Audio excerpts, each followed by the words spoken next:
Welcome back to the Metric Stack podcast. Today's guest is Zack Wenthe, Senior Product Marketing Manager at Treasure Data. Now, Zack's worn many hats over the year, but all tied together through the power of storytelling to drive revenue. We're actually recording this episode on the eve of Black Friday, Cyber Monday, so it's hard to think of a more appropriate metric to dive into than return on ad spend. I'm Lauren Thibodeau, and I'm joined by co-host Alan Villa. Warm welcome to the show, Zack. Thank you. Thanks for having me.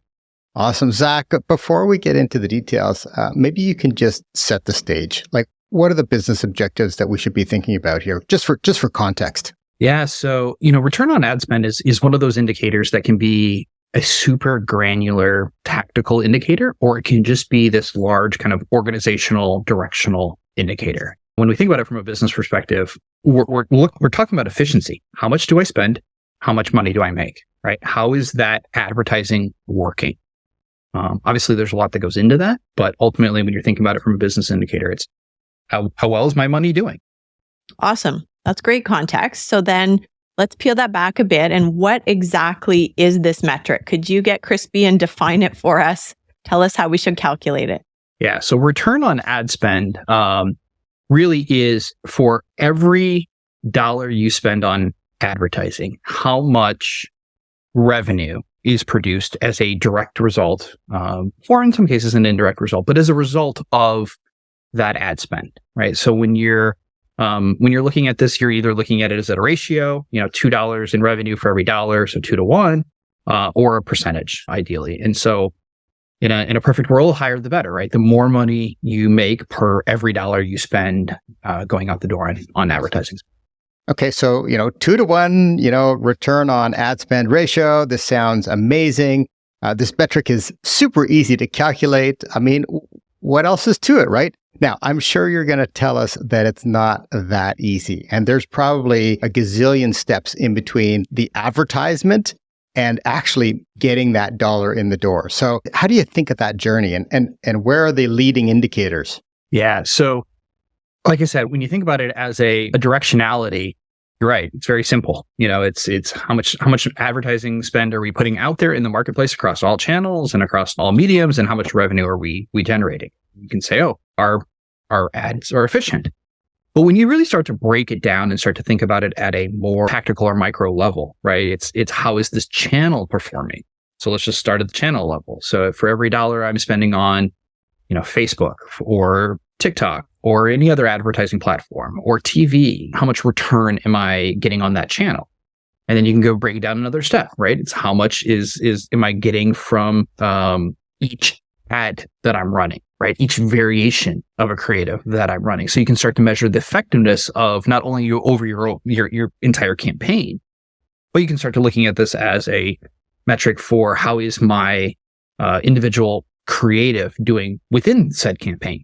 And then you break it down even further, right? Which variations are working within that? So I've got a creative, but maybe I have 2 or 3 different messaging variations. And so you can get very granular. And that is just looking at kind of like, top line revenue to top line ad spend. And then you want to go even deeper, you look into things like multi-touch attribution. How much did that ad affect the overall buy, right?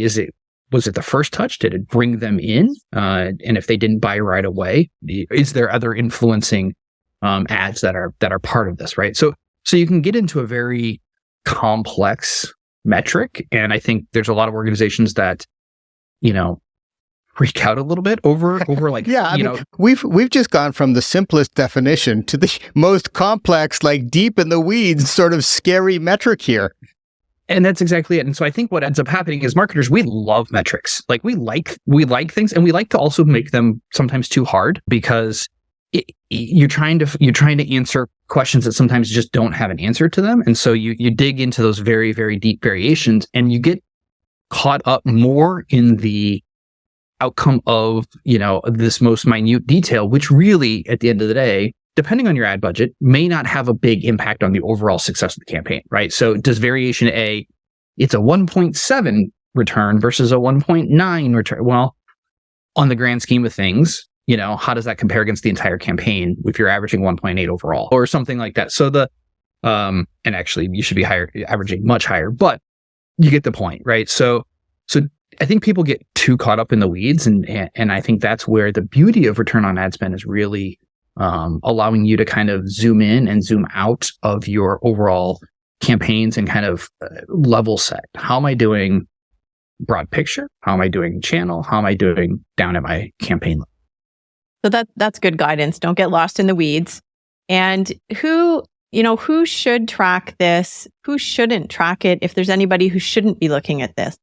Yeah. So who should track it? Anybody who's doing acquisition marketing, right? Anybody who's spending ad dollars to drive a conversion of some sort, whether that's a transaction, whether that's an event sign up, whether that's a whatever. Anybody who's trying to get some sort of revenue for their ad spend.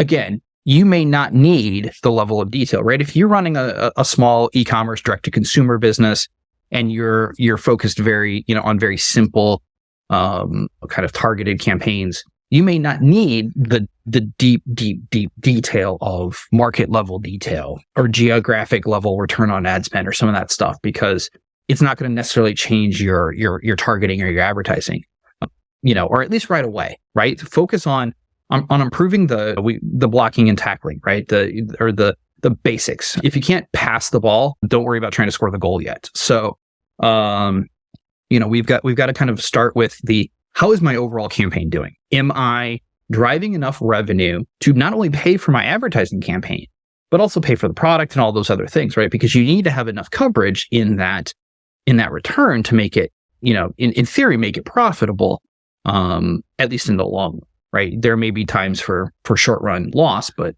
definitely in the long run. So anybody who's running those ad spends or who should focus on it. Who should not is, if you're keeping it too simple, it's keeping you up at night, find other metrics. So, talking about taking, one step at a time, right now we've got those, let's keep with the soccer analogy. We've got those goalposts, right? Of the attribution is, going to this paid advertisement. And then you follow that through, somebody comes to the website, they sign up for your trial, they go through the freemium experience, and eventually they purchase, right? And with today's tech, you can follow that stuff. Are there leading indicators? Like, let's say you've got a very long sales cycle. Are there leading indicators that you should be looking at when evaluating which ads are working? Like, for example, we know how much every lead is worth to us, or we know how much every activated user is worth to us. Are there things that you should be looking at earlier on in the funnel to sort of help guide some of the effectiveness of these ads?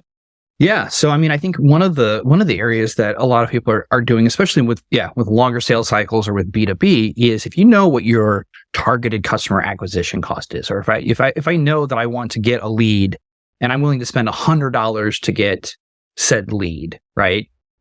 Because that $100 translates to a predictive lifetime value of something, right? Using return on ad spend against that campaign is simply just a matter of saying, okay, how much did I spend and how much am I thinking I'm going to get, right? So early on, it just helps you gut check your lead generation campaigns, right? Am I spending and hoping that down the road, 6 months, 8 months, whatever that's going to be, that it's going to turn into that level of ad spend? Because if for every customer, you're going to get $100, well, then you shouldn't be spending more than $100 per campaign, that if it only generates one lead, right? So those are just ways you can start to think about it as kind of early on, and thinking about it as a way to to manage your acquisition spend. Other way that a lot of people are starting to think about this is, how do I offset, right? We're going into a world where costs and ad spends are getting kind of slashed and choked and squeezed. And so how can I offset some of my ad spend with maybe early revenue? So if I normally have a longer sales cycle, or I have something that is much more of a high ticket item, can I also have some lower ticket items that I can use as early wins, right? So I can get some, if I'm going to spend $25,000 on an ad campaign, can I generate $25,000 in revenue off of that same audience to offset my spend? Then I can have the bigger ticket items come later, right? Now they're in my nurture funnel. Now I can do whatever follow up and whatever their sales teams can reach out to them and whatever, but those are opportunities maybe to get them into a bigger program. And so we're starting to see a lot of companies focus on that as a way to kind of just get people into the ecosystem. And with the importance of this metric, and as you look back over maybe the last couple of years, and as you look ahead, are you seeing the importance of this metric increasing, decreasing, or staying about the same, and why? It's absolutely increasing right now, and I think that's because, like I just said, the economy is kind of changing. We're twisting. We went from a world where a lot of times a lot of advertisers could just show up and they would generally have a favorable campaign, right? If you're running ads, people were spending, there was money flowing, and so therefore it was a lot easier to generate revenue. So therefore you tend to have a much higher, more favorable metric. But now, as people are, kind of downshifting, as they're thinking about making decisions, right? I don't know that we're completely, as consumers, we've completely stopped spending. It's not that bad, but I think you might think a little bit longer. Some of these campaigns may have a one-time been you could have a 30-day attribution window and say, okay, if I ran that ad within 30 days, this is people were buying. And now maybe it's double that, maybe it's 60, right? And so now you have to spread that ad spend farther because it's going to take longer to realize revenue. And so it's way more important to have a campaign because you aren't necessarily going to be adding more money into the coffer to replenish it if you are running a very poor targeted campaign, right? So if you're blowing through a bunch of money, you may not get the revenue to refill your ad budget. So, I mean, you're talking about kind of the short-term economy and how it's elongating people's decision making, right? And that's probably across B2B as well as B2C. But there's probably also the longer term sort of trend where if you think about 5 years ago, somehow it didn't seem as competitive as it is today. Somehow the competitive forces, and be it companies that are not even in your space advertising for keywords that are, niche to what you do, all of a sudden everybody's advertising on everything else. They're doing organic on everything else. And, making sure that those dollars are effective seems to me like it's really, really important. Yeah, and I'm just going to add something before we open it up to you. Building on that, Alan, like the ad world is busier.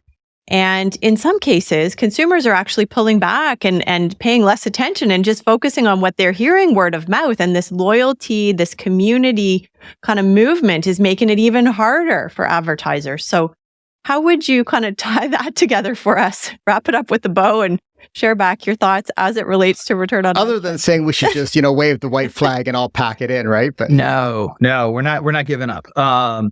No, I mean, you're absolutely right? The whole world went through a massive shift in buying behavior and a massive shift in behavior, just general consumer behavior during the pandemic, right? Normally, as consumers, we change our buying behavior at like key life moments, right? So you get married, you have a kid, you move houses, like you start to think about, okay, what am I spending? Where am I spending? What stores am I going to?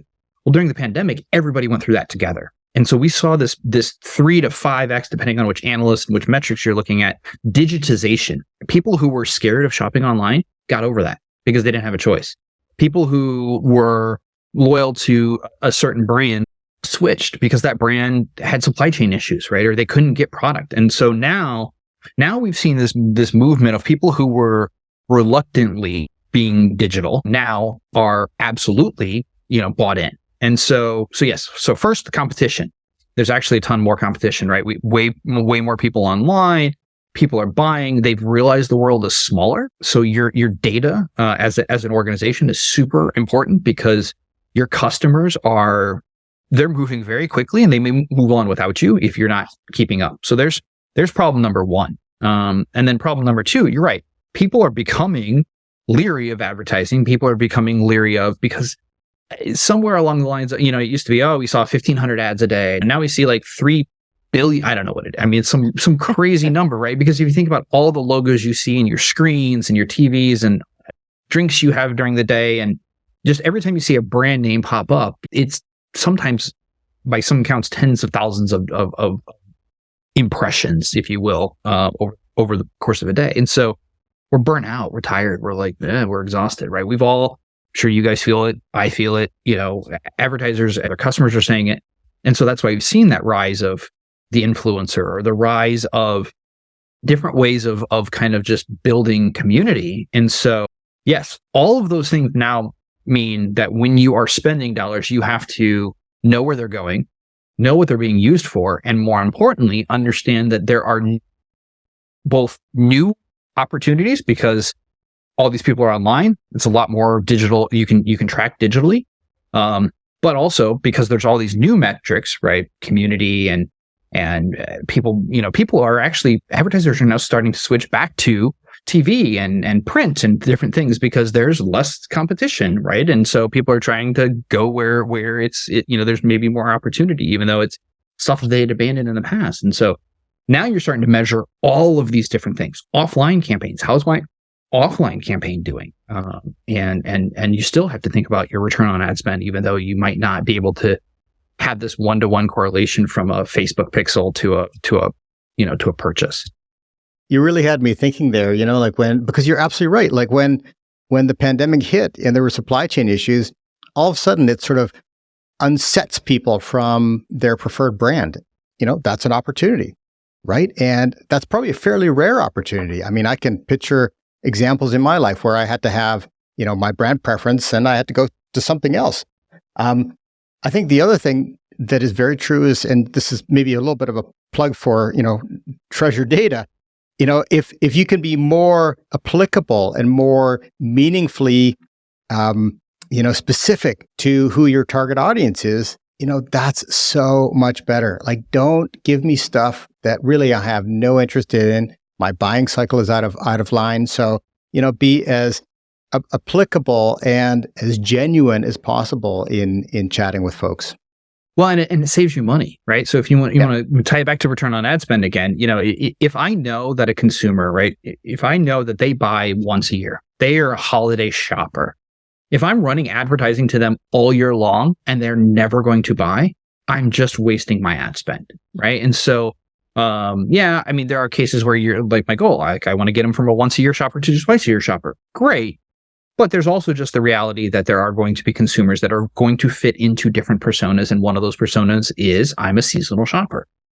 So thinking about your ad efficiency. So now I'm using suppression, which is a huge miss in a lot of cases, right? We all talk about targeting. We all talk about better targeting, but sometimes just as important is who not to target, right? So taking suppression and saying, well, don't target somebody who's just bought. Don't target somebody who maybe has an open customer service ticket because they're not happy with you right now, right? And so you're just poking the bear, and so like thinking through those opportunities where you can say, hey, I'm going to take somebody out of my spend, so my spend can be a little bit more efficient. I can dial up that return without having to find new audiences, without changing new creatives. I'm just adjusting my audiences. I love it. I love it. I love it. You're giving lots of tactical ideas of how people can get more efficient. What everybody always wants to know is, how do I stack up to everybody else? What's good? What's great on return on ad spend? And I'm sure there are different numbers based on what channel you're talking about. But can you give us a sense of some common benchmarks or some rules of thumb around what's good and what's great for this metric? Yeah. So I think the most important thing is, don't compare yourself to everybody else, because every market, every industry, every vertical is different. And so I think one of the things you have to approach this from is less of a me too approach to this, or like I'm going to follow them and I'm going to target them, is strategically what works for your business, right? So if your margins are solid and you've got very good margins, you can have a lower return on ad spend, right? Because you're not trying to make up for a high margin on a cost, right? Whereas, for example, a service-based business, they can have much lower margins for service-based business because the incremental delivery of a person may be a lot lower than I need to ramp up my factory to build more widgets, right? And so you have to kind of understand, first where you're playing. And then I think what you want to look at is world of continuous improvement. So run a campaign and your goal is to continue to improve your campaigns, your targeting, your return on ad spend. Because again, I think the industry average across like all verticals is somewhere in the range of like 4-to-1.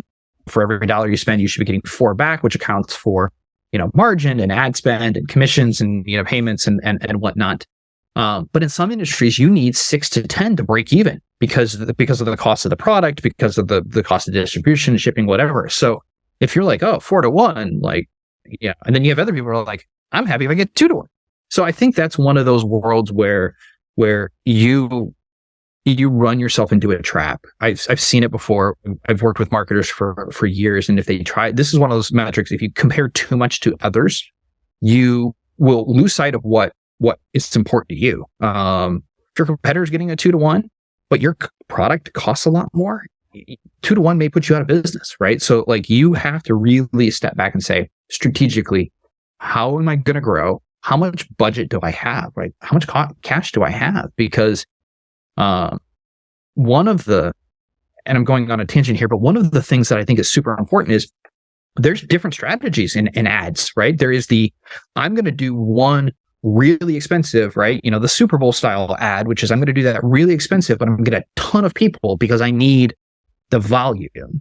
Whereas the other side is I'm going to do hundreds of cheap ads, and so even your strategy is going to dictate that return and that thinking and that strategy, because if you only have cash for one ad, you better make sure it's a really good ad.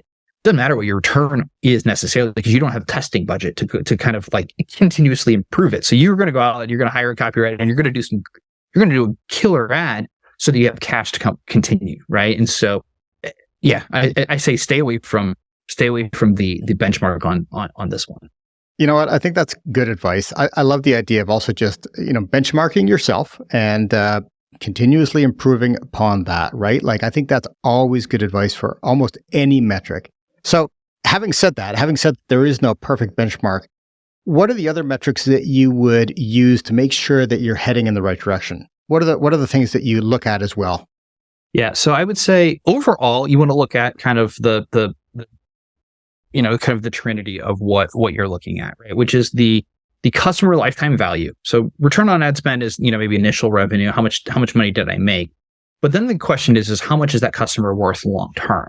Again, because I might be willing to forego some return early on because that customer is worth a lot more in the long run. If you are a single transaction business, you can't afford that, right? You don't have that opportunity. But if you're a multi-transaction business, or you are a high ticket with subscription based business where you can have recurring revenue, that you can afford to lose money on that initial transaction. And so your return on ad spend can be lower as long as your customer lifetime value maintains and stays at its overall levels. I think the other one is you want to look at a mix of customer acquisition cost, which is really the same idea of the overall, if I'm in a B2B or a multi-month or I'm running ads, I might not have a return on ad spend for each individual campaign. I might be looking at it by quarter, right? How much did I spend this quarter? How much did I generate, this quarter? And so I'm looking at it more of an efficiency metric. But then you also want to be managing what does it cost to acquire those customers overall, and then compare that to your lifetime value. Because again, if you're paying too much to get a customer, you're out of balance somewhere. So then you've got to adjust, right? You've got to find a new audience. You've got to find new messaging.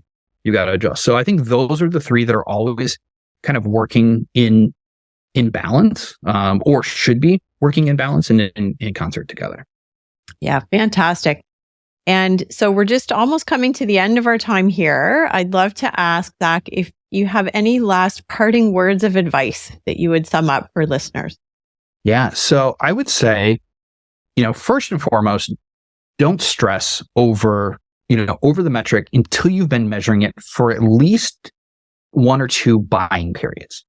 So that is, if it takes a customer 30 days to buy from you, then you need to at least be looking at these metrics over a 60-day period, right?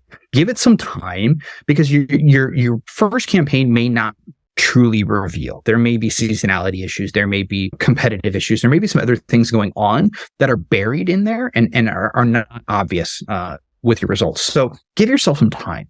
have a plan to have some testing budget to be able to understand, if you're just starting day one, I'm running ads, I don't know any of this metric, give yourself some time, give yourself some testing. So that's number one. But number two is know that your data is important and it's valuable, right? So I may forego, I've said this a couple times, I may forego a little bit of ad spend on the front side because I'm getting this customer for the long term, right? And now I can target to them follow-on ads.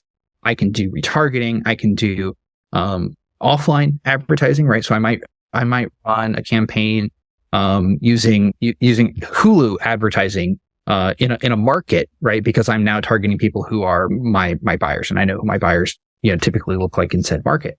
And then I'm looking at, well, how much revenue did I grow in that market? So I'm again measuring my return on ad spend. So if you look at it as a long-term gain, I think a lot of e-commerce companies, a lot of people who are trying this, look at it as a very short-term metric. Like, this ad, did I make enough money and I'm done, right? And then they don't think about it as like, well, what comes next? And so I think when you think about it from a B2B company or even B2C, actually, these days, data is valuable. So you might be paying a little bit more to build that audience, to build your own database, to build your own resources, but that unlocks a whole lot of opportunity down the road to be able to target, message, personalize, become more relevant. So when those things happen in the market, when those life-changing moments happen, you have a much more relationship-driven opportunity and a much more connected customer than you would if you're just relying on an ad platform to stay in touch. And so you might be able to forego some of that brand shifting or brand switching that happens. Zack, this has been truly fantastic. Everybody, Zack Wenthe of Treasure Data.